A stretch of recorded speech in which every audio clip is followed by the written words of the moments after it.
Okay.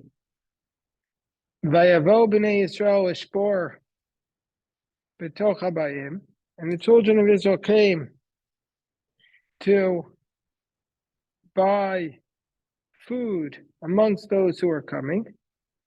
Ki haya ra'av b'eretz Canaan, because there was a tremendous famine in the land of Canaan. Rashi says, but what does it mean amongst those who are coming? Matminin atzman. They were hiding themselves amongst those coming. So shelo yakirum. They didn't want the people to recognize them. Because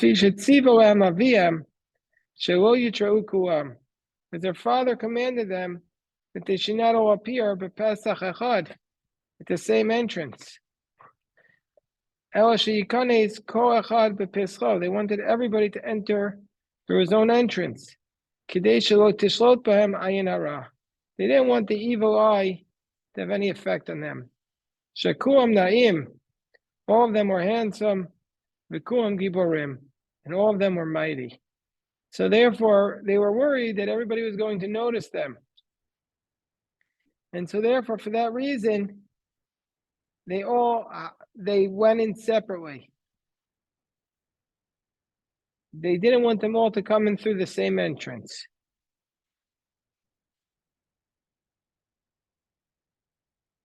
Okay, verse 6. V'Yosef hu hashalit al haaretz.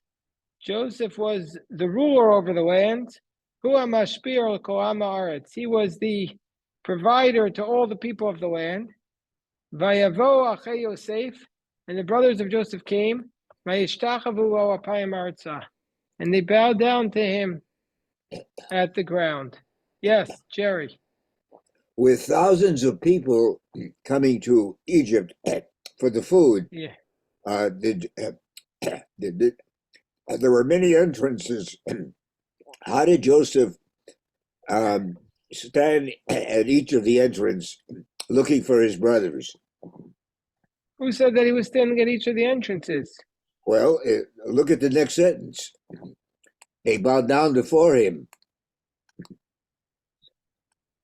Right. So they came to him. He was in charge. They secured a meeting with him. Doesn't say he was standing at the entrance. Well, if they came to hide themselves, why would they seek out the boss? So they, well, I'm sorry, Chumash, yeah, Rashi, yeah. Well, no, it says, okay, it's a good question. What's exactly is going on here? So it's a very good point. Let me put on speaker so everybody could hear. So Jerry's asking, it's a little bit on, and we're in chapter 42, verse 6. Oh, God! By the way, I'll tell you guys something. I ordered an all Gimel dreidel. And it just arrived. I can't take any chances. When their dreidel roll? Oh, I'm gonna go tomorrow because my friend said he said he's going to support us if I roll a Gimel. But I should have, but that shows, obviously I'm going to tell him, it's just a joke. But I can't tell him, it would have been better if I made the dreidel waited to fall on Gimel, because it's going to be all, you see, I'm not a real New Yorker. What? See if that it didn't exist. I had to make this. This didn't exist. Where'd it come from? We made it. We ordered it. Somebody on Etsy says that they'll make us personalized dreidels. I bet you, speaking of Etsy, that kid's a smart kid. Get him in his engineering, and Shia and Lior and Leora, they're in the engineering. See if they can figure out a way to weight that regular dreidel down and get a little extra something. They'll notice it. Nah, you never know. You're right. Those kids are smart. That's who we should be talking to. You're right. So Seth is speaking truth. He's speaking facts. As usual, I'm a day late and $1 short. Okay, so the Jerry's asking good question. If Yaakov wanted them, according to Rashi, that they should go in through different entrances so that people don't recognize them, well, if that's the case, why did they then go to Yosef? So they all go straight up to Joseph. So it must be, Jerry, we have to say that initially Yaakov was saying, amongst all the people, we don't want everybody to notice you, but you have no choice. You have no choice. You have to go to Joseph and you have to make your point. So minimize the exposure. That's, I guess, the best way we could say it. Also today with tennis sports, Reuven ben Yaakov, Shimon ben Yaakov, Levi ben Yaakov, he sees a registry of all these people coming in. Even if they didn't want to meet with him, he would have initiated the meeting. And I see all my brothers are coming in. So I mean, they don't tell us how they arranged the meeting, but presumably they had a guy who knew a guy who had a guy who got them a good meeting. You're eating the cupcake or the dreidel cakes? Cupcake, yeah, baked by Dara. Dara baked the cupcake. If it's not fresh, that's because she baked it Saturday night. Right, it was fresh to me. Okay, perfect. Yeah, anyway, Dara's cupcakes. And I love that. Happy Hanukkah. Yes, happy Hanukkah. We're very proud. Okay, so Joseph, okay, so they bow down to Joseph. What? The Hanukkah learning. Oh, yeah, I know. So, okay, so what happened now was Joseph bowed down to them. It's a very good question. Like, why are we studying Rashi? We should be studying Hanukkah because they just gave a shir on Hanukkah, so I can't do too much. We can't forget about the Rashi on the Torah. So they bowed down to him. Nishtatchu al pneim, they bowed down to him on their faces. And anytime it says hishtachaveh in the Torah, it means pishut yadayim v'raglayim. They extended their arms and their legs. It means they totally put their face towards the ground. Okay, Vayar Yosef es achiv. This is one of my most favorite verses in the entire Torah.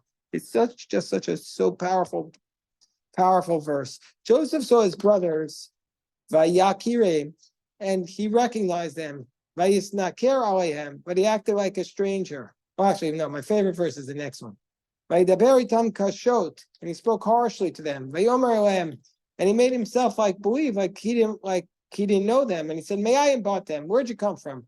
Vayomer me'eretz Canaan, which Baruch we came from Canaan to buy the food. Rashi says, "Vayisnaker alehem." He made himself feel foreign to them. Na'aseh alehem kinachri. He made himself like a stranger. Bidvar medaber kashot. He spoke harshly. Vayaker Yosef. Joseph, next verse. Vayaker Yosef es achav. Joseph recognized his brothers. Vehem lo hikiruhu. They didn't recognize him. That to me is such a powerful verse. He recognized them, but they didn't recognize him. And that's why they didn't know who he was. What does Rashi say? Why didn't they recognize him? Sheyatza me'atzlam b'lo chasima sakan. When he left them, he didn't have a beard. Now they found him with a beard. Midrash Haggadah, the Midrash tells us, Vayaker Yosef es achiv. Joseph recognized his brothers. Kishanim Serubi Adel. They were given over to him. He recognized them. He cared. Like an Egyptian to them. I'm sorry? He looked like an Egyptian to them. He looked like an Egyptian. Joseph recognized his brothers. So the Midrash tells us, what does it mean Joseph recognized his brothers? He recognized that they were his brothers when he was in charge. He had mercy on them. But they didn't recognize him when he fell into their hands by treating him in a brotherly manner. Meaning he when they were in trouble, he recognized they were his brothers, but when he was in trouble, they didn't recognize him. But let me ask you the question. How did they not? Because he grew a beard, they didn't recognize him? Does that make sense? Is that like Clark Kent? Clark Kent, he takes off his glasses, all of a sudden he's Superman. How come nobody could tell? There are people that, I'll tell you what, Dean Sacco cancer, Yeah. he grew this beard. And I promise you, I was in shul, he was laning. Yeah. And I heard him laying, I'm like, who's that You didn't person? recognize him. He had a fully different, it's a massive A beard. different persona. And I'm telling you that I guess it's possible because it just happened to me last week. Beautiful. 22 years. I dispute that. It's a total possibility. Somebody could have such a full beard that you can't even see their face. Plus he was a little boy 20. I had the exact opposite experience 20 years ago. I was completely bald from the leukemia, and I wore my ex-wife's sheitel and went into the girls' den and started dancing with my sister, and she didn't recognize me. Like, Okay, who's this so girl that's that wearing sounds like a pants? story in and of itself, Rabbi Yosef. But I was thinking like this. I was thinking like this. They didn't recognize him because they never recognized him. It's like the same way that people don't recognize Clark Kent as Superman because they can't imagine that this person is that person. Yes, it's true. Sometimes people grow a beard, but also I have a beard. I go into shul and people who haven't seen me in 30 years say, Shmuel, 40 years. It happened to be 2 weeks ago. Shmuel, I don't recognize them. But Maybe you didn't, your beard. Okay. Go with the level that some of those other, you wait Yeah. till you see a Dean's. okay, fine, God willing. And then you'd also say. But I have the following story. This is the following story I want to share with you. They say the greatest, like one of the greatest minds of the 18th century was the Vilna Gaon. Hold on, let me just tell this story, Jerry. The Vilna Gaon, one of the greatest minds of the 18th century. And where do you be? He was the greatest rabbi in Vilna. And Vilna was we used to say the Harvard of yeshivos, but now we don't want to, we don't want to, Harvard is not a compliment anymore. But before he went to Vilna, he was in his hometown. And the legend is that he tried out to be the Rav of the town. And they didn't give him the job. So many years later, he said to the guy who was the president, who was in charge of hiring, I was good enough for Vilna. Why wasn't I good enough for this little shtetl? I told you the story. So the Vilna Gaon responds, they said to the Vilna Gaon, all we could see in Vilna, they see was the Vilna Gaon. All we saw was little Elijah running around in his diaper. Meaning to say, you don't recognize somebody's greatness. So Joseph's brothers never recognized his greatness. They just saw him as little Joey with the annoying tattletale to his parents. When you hate your brother, Yeah. there's no way that you can see beyond that. You can never see that person's potential because you want bad, in a way that you don't want them to exceed your own greatness. Exactly. That's exactly the point. When you don't see somebody, when you don't like somebody, you never see their greatness. They couldn't see him for what he was. That's what it was. That's why they didn't know, they could never have imagined that this guy was going to be the most important person after Pharaoh in Egypt. He was the Shalit. They couldn't never have imagined that. They just saw a little kid who they had to teach lessons to. Hate's a powerful blocker. That's exactly. It hides it all. When you don't see the good, you're missing so much. Yeah, Jerry, you had a question. Yes, he was wrapped in these Egyptian royal clothes, and that would throw off the brothers from recognizing him. You know what? You're right about that there were certain things, but on the other hand, you would think that they weren't expecting him. Yeah, they weren't expecting him to be anything other than a slave. They didn't recognize it. You're absolutely right, Jerry. Okay, hold on. Okay, so let me just say the next verse. Okay. Vayizkor Yosef et hachalamot, and Joseph remembered the dreams, and this is very, very important because the reason why this is very, very important is because some of the commentaries say that the whole reason why Joseph acted this way was because he viewed the dreams as a prophecy. And so therefore he intended for all the dreams, he felt like it was his divine responsibility to try to make the dreams come true. By the way, I just want to say because we have more of an audience here, that we're going to start next week on Asar B'Teves, on the 10th of Teves, a new shiur, every day, 10 at 10 for 10 minutes. Rabbi Yosef is going to teach 10 minutes of halacha. Every day, 10 at 10. 10 a.m.? 10 a.m., 10 minutes of halacha. He could do 10 p.m., but he chose 10 a.m. Also, and he's going to do it very simple so we can improve our adherence to halacha.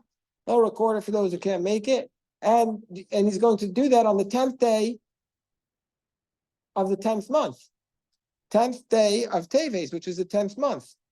So the 10th day of the 10th month, 10 minutes. And do you know that so next Friday is a very special day.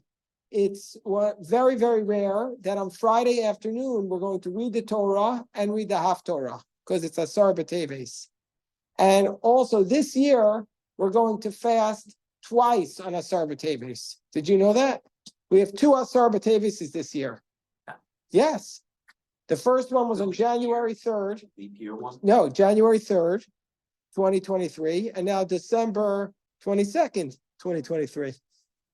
In this secular year. Okay. The other thing, by the way, going back to the other thing was I forgot this, and I don't know if Rashi says it in another pasuk, but Safenet Panea, they called him Safna Paneach. yeah, they called him a different name. So He had a different he looked name. different, he dressed different, he probably spoke different, he was in this high position, and nobody was calling him Yosef. He wasn't going by Joseph. I know they didn't recognize him, and Yeah, I yeah, yeah. appreciated what you said. I'm just Yeah. saying it's also, They had stumbling blocks. They had stumbling blocks. they didn't want to see him anyway, but still. Right. I couldn't imagine. But Rashi says, the only thing that cuts against what you're saying, you're right about all those things. But Rashi says the reason why they didn't recognize him is because he had a beard, which implies that they didn't recognize him that he'd grow older. They didn't see him that he had growth potential. Because of course he's going to have a beard. He left when he was 17. Or maybe the beard was a symbol of being a descendant of Jacob. Okay, oh no. But it's all true. Everything everybody says is good. So Joseph had the dreams that he dreamt for them. Vayomer aleim, and he said to them, Miraglim atem. He said to them, you're spies. Lorosis ervas haaretz batem. You came to see the nakedness of the land. Rashi says that he dreamed for them. Aleim. He dreamed about them. V'yadash kaimu. He knew the dreams had been fulfilled. Sharei yishtachavuo, because they bowed down to him. So he knew his dreams had been fulfilled. The Be'er Yitzchak says this jogged his memory. This jogged his, yeah. Okay. Because he had forgotten. Maybe Joseph himself forgot about the dreams. Ervata Aretz, Giroya Aretz. This is the exposure of the land. That you've come to see the exposure of the land. Mehechani nochali kavesh. From where it will be conquered. Like he bared her source. Kamo Erom ve'eryah. Naked and bare. V'chein ko ervasha b'mikra. Lashon Giroy, exposure. So Joseph right away accuses them of being spies.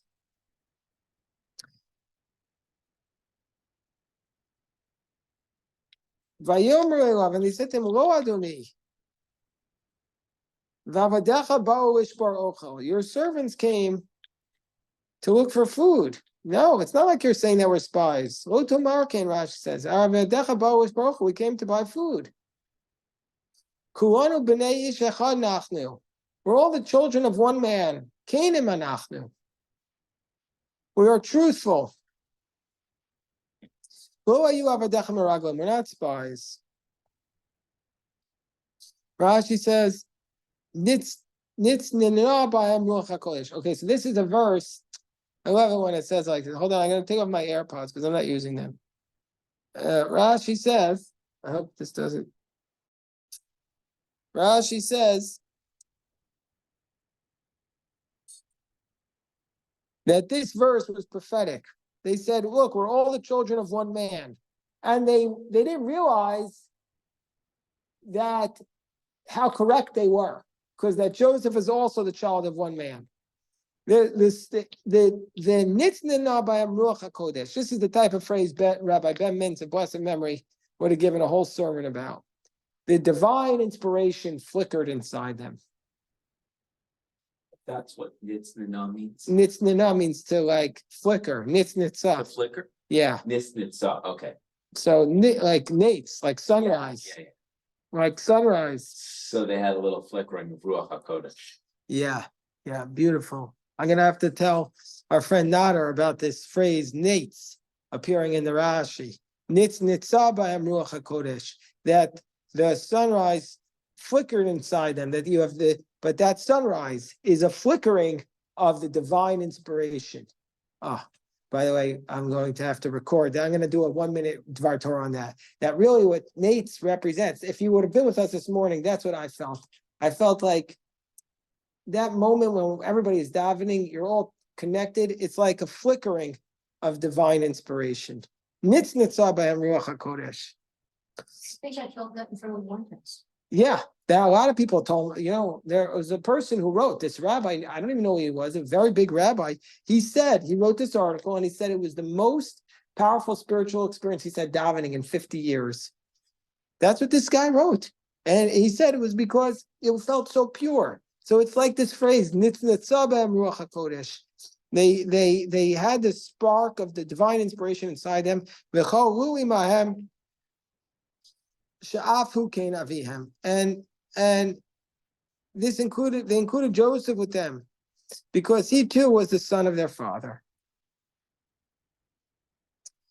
So then Rashi says, Kenim, we're Kenim, we are truthful. Okay, the word Kenim means truthful. We're truthful. Okay, Rashi shows this is all. Who else says that?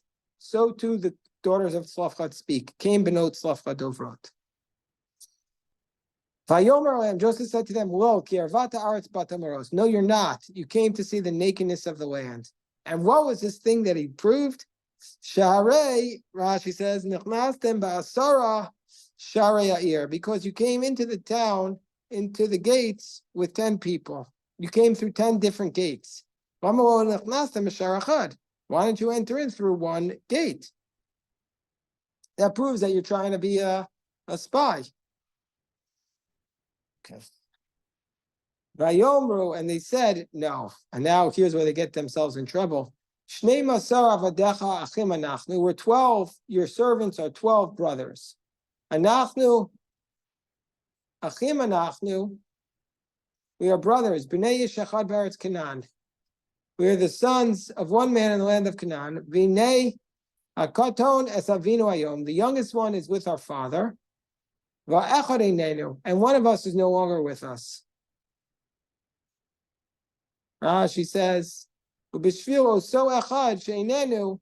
The reason why we've all, because of the one who's not with us, nispazru ba'ir levaksho. That's why we spread out through all the different gates. We were looking for our brother who's no longer with us. Wow. That wasn't true. Well, you're correct that it's inconsistent with what Rashi said earlier. Yaakov told them to go through each of the separate gates so as not to make an ayin hara. But here they're saying the reason is because they were looking for their brother. But why wouldn't it be true? Why wouldn't it be true? Yeah, why? Yaakov Right. didn't know that what their story was. Yeah, maybe they were looking for him. For the past 27 years? That's what the Midrash says, that they were looking, 22 years, that they were looking for him. Okay. But you're right, there's no textual evidence that says that they were looking for him. But you can imagine that Reuven was upset, Judah was upset, that they must have been looking for him. Hold on 1 second.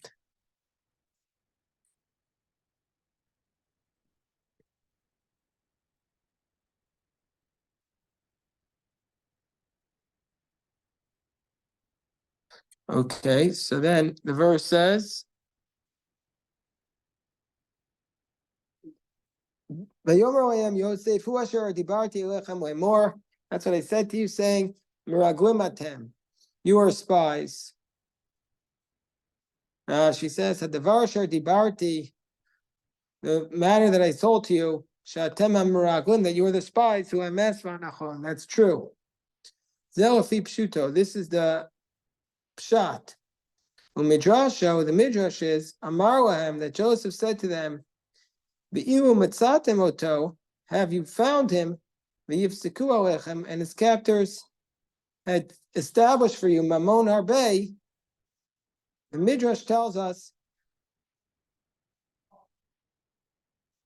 The midrash tells us that Joseph said to them, if you had found him and they had set for him a high price, tiftudu, would you have redeemed him? And Amrlo, they said to him, yes.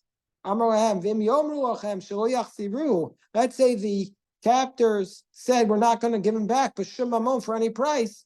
Matasu, what would you do? They said, L'kach banu, la'arog o le'areg. Wow.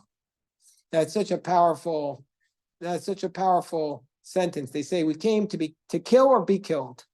That's what we would do. Amar lahem, he said to them, Hu asher dibarti alachem. This is what I've been saying to you. La'arog b'nei ha'ir batem. You have come to kill the people of the city. Menachei shani begavia shalish shnayim mikem achrivu krach gadol shel Shlem. And now I see with my goblet that two of you have destroyed the city of Shlem. So Joseph had the intel. But here they admitted that they were going to kill him, that they were looking to kill the people of the town. Oh, Baruch Hashem. Okay, Elon found it, thank God. Yes, Rabbi Yosef, you had a question. Just a comment. He learned from his father that no matter what, we are always brothers. Yeah, Right. Yaakov calls Esav brother a million times, and the word brother is mentioned so many times in the last few parshas, again and again and again and again.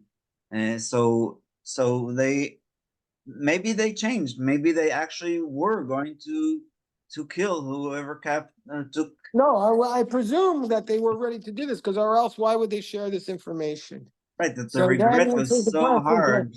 They were looking to get it back. All right, we'll stop the recording here. We'll go into daven upstairs mincha and then light the candle.